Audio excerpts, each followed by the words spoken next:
ओम श्री परमात्मने नमः। संबंध। अब आगे के श्लोक में स्थित प्रज्ञ कैसे चलता है, इस प्रश्न के उत्तर का उपसंहार करते हैं।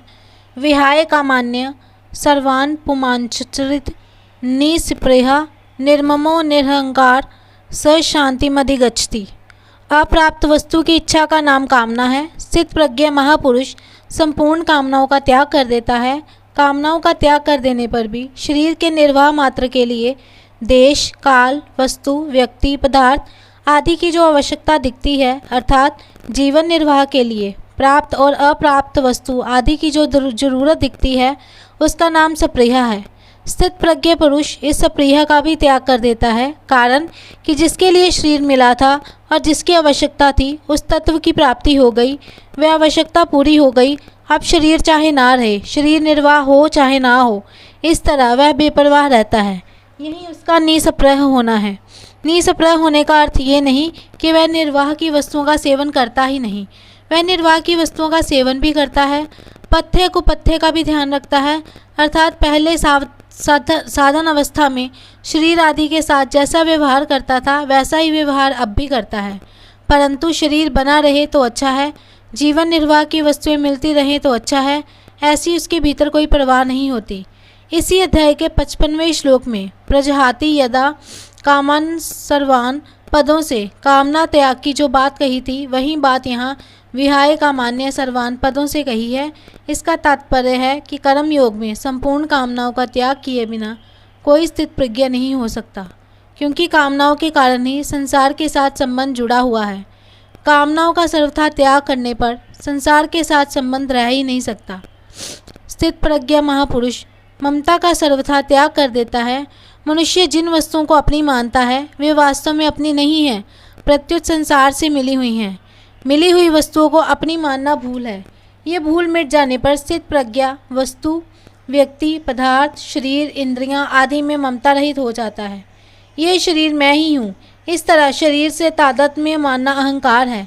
स्थित प्रज्ञा में ये अहंकार नहीं रहता। शरीर, इंद्रियां, मन, बुद्धि आदि सभी किसी प्रकाश में दिखते हैं, और जो मैंपन है उसका भी किसी प्रकाश में भान होता है।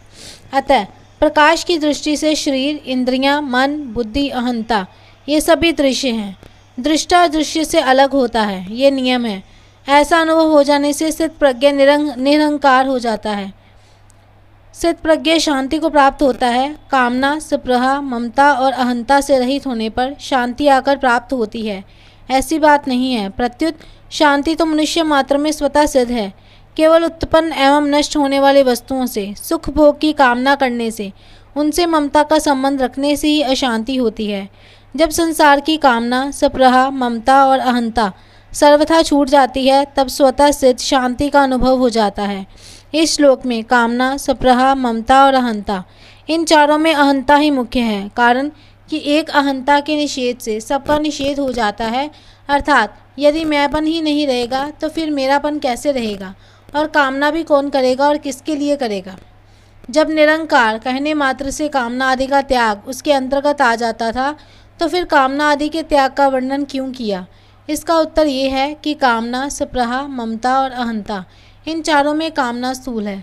कामना से सूक्ष्म स्पृहा, स्पृहा से सूक्ष्म ममता और ममता से सूक्ष्म अहंता है। अतः साधक पहले कामना, स्पृहा और ममता का त्याग कर दे तो अहंता का त्याग करना उसके लिए सुगम हो जाएगा।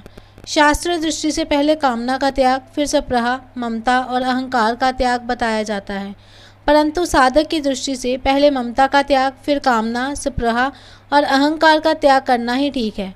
ममता प्राप्त वस्तु की और कामना अप्राप्त वस्तु की होती है। सबसे पहले ममता का त्याग करना सुगम पड़ता है। मनुष्य पहले ममता से, अर्थात प्राप्त वस्तु के संबंध से ही फंसता है। पहले ममता का त्याग करने से निष्काम होने की सामर्थ्य आ जाती है।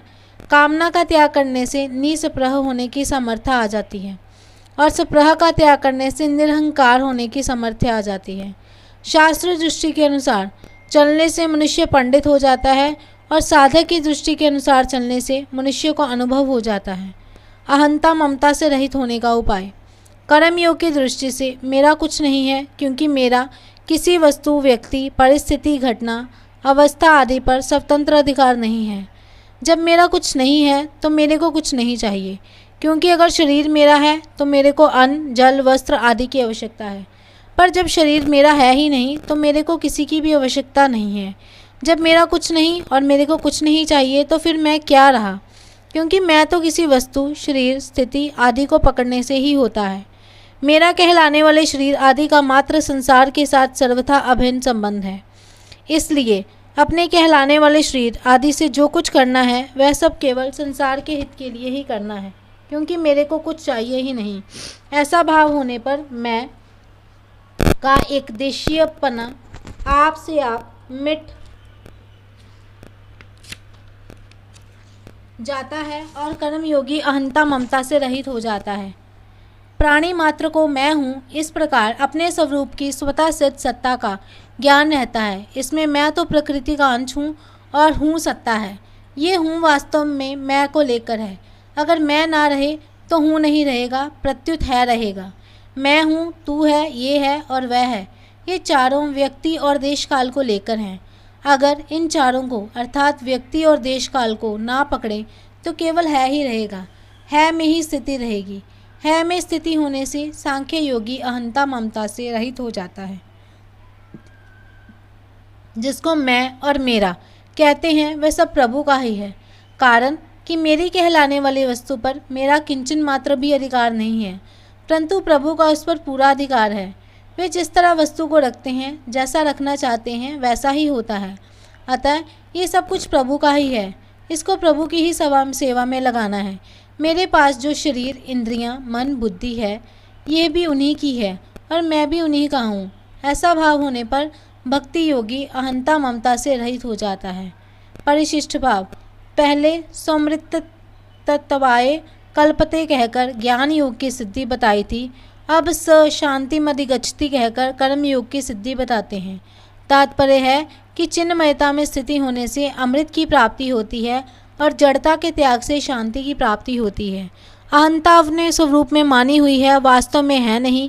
अगर ये वास्तव में होती तो हम कभी निरहंकार नहीं हो सकते थे और भगवान भी निरहंकार होने की बात नहीं कहते, परंतु भगवान निरंकार कहते हैं। अगर हम अहंकार रहित हो सकते हैं, हमारा अनुभव भी है कि वास्तव में स्वरूप अहंकार रहित है।